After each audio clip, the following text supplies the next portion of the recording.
అందరికీ నమస్కారం అండి. నేను ఒక వీడియో పెట్టాను కదా, ఒక అక్క కొంచెం రఫ్గా మాట్లాడుతుంది. ఆ వీడియో గురించి కొంతమంది హట్ అవుతున్నారు.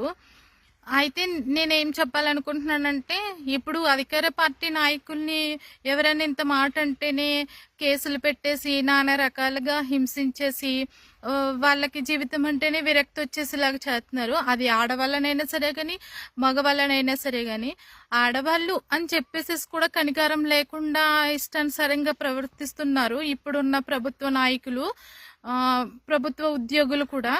అయితే నేనేం చెప్పాలనుకుంటున్నానంటే, అలా ఆ అక్క అంత రఫ్గా మాట్లాడుతున్న వీడియో పెట్టడానికి కారణం ఏంటంటే, నేను జగనన్న గురించి వీడియోస్ మాట్లాడి పెట్టాను.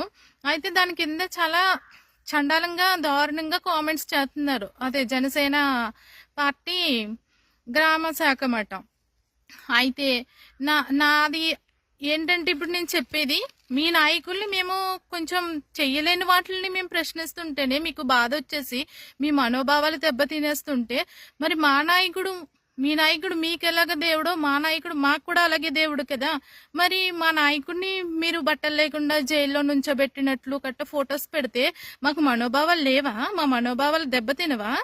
అంటే మీరేమన్నా సరే గానీ మేము చూసి చూడనట్లు వదిలేలా తిరిగి సమాధానం చెప్పకూడదా? మీకేనా మనోభావాలుంటా? మాకు లేవా? మా జగనన్నను అలా చూపించడం మీకు కరెక్ట్ అనిపిస్తుందా?